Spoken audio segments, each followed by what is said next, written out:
this soundbite, we'll look at how we can use diminished seventh chords as linking chords. Please do take a look at the printout that comes with this lesson if you need any help with the chord shapes that we're using. In the last couple of lessons, we've concentrated on replacing non-diatonic chords with diminished seventh chords rooted a semitone higher, or their inversions that use the same notes. Now we'll look at the idea of adding diminished seventh chords into existing sequences to help smooth out transitions between the main diatonic chords. A nice simple rule is that we can use a diminished seventh to link between any two chords that are rooted one tone apart on the diatonic series. Let's explain exactly what that means. Here's the C major scale. Let's just play that straight up the fifth string as a nice visible example.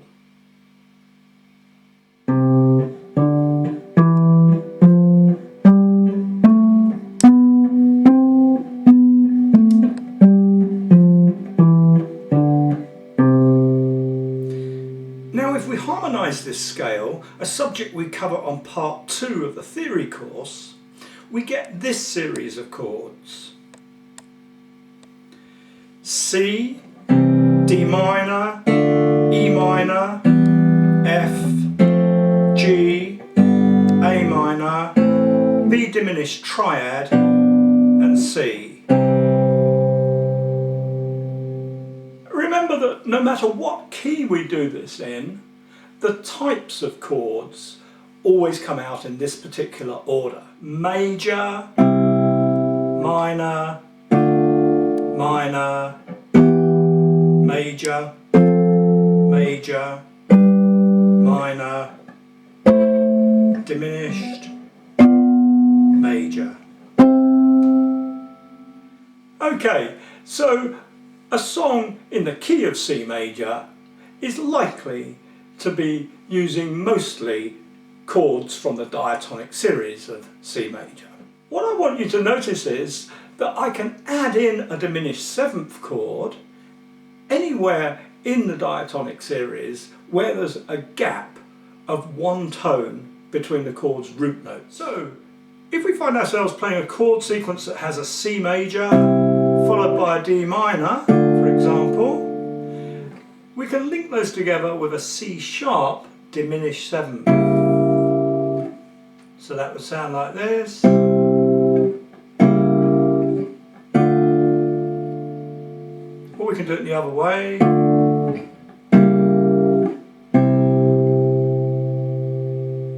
Can you hear what a nice smooth link that makes?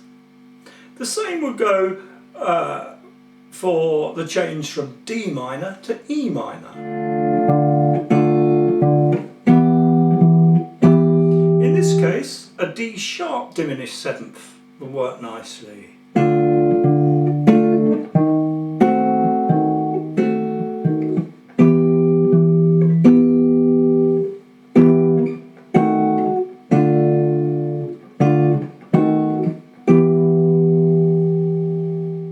There's no gap between E minor and F, so our next opportunity comes between F and G,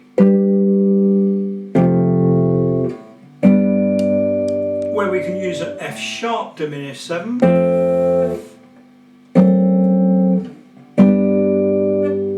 then between G and A minor we can use a G sharp diminished seventh,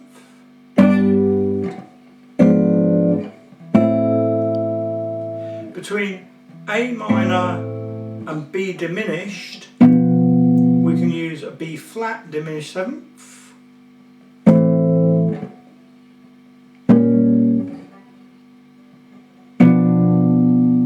and of course there's no gap between the diminished triad on the B and the C major. So that's a nice simple way of slipping diminished seventh chords into chord sequences that perhaps need something to make them a little more interesting. And here's a tip as to the best way to practice this. And this exercise is also a great way to help cement some of these music theory basics in place as well. Simply pick a key, we'll say E major for example, then pick a string to find your root notes on. To keep this simple, let's pick the E string. You can then play the major scale up and down that string to get your bearings.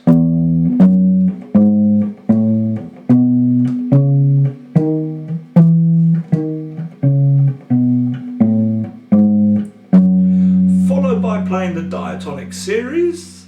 So in this case that's E major, F sharp minor, G sharp minor, A major, B major, C sharp minor, D sharp diminished triad, E major again.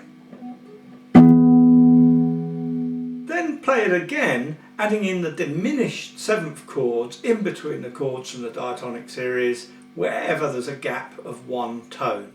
So that'll be E major, F diminished seventh, F sharp minor, G diminished seventh, G sharp minor, straight to A major, A sharp diminished seventh, to B major, C diminished seventh, to C sharp minor, D diminished seventh, D sharp diminished triad, back to E major.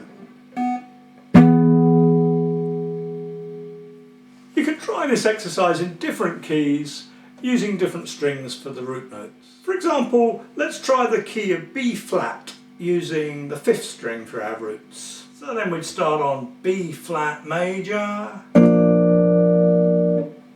B diminished, C minor,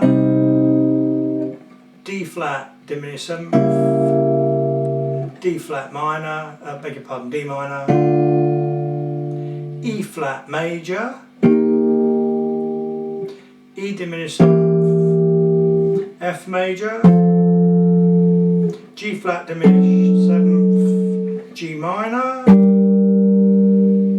A flat diminished seventh, A diminished triad, B flat major. Finally, everything we've discussed in this lesson, where for the sake of simplicity we've demonstrated using 3-note chords, can also be applied to 4-note chords. This will be of interest mostly to jazz players. So in the case of C major, instead of C, D minor, E minor, F, G, A minor, B diminished, our diatonic series reads C major seventh, D minor seventh, E minor seventh, F major seventh, G seventh, A minor seventh, B minor 7 flat 5 and C major seventh. So that's C major seventh, D minor seventh, E minor seventh, F major seventh, G seventh, A minor seventh, B minor 7 flat 5, C major seventh. But the same principle of adding in the diminished seventh chords in the gaps applies. In fact, I think one could argue it works even better with the jazz chords.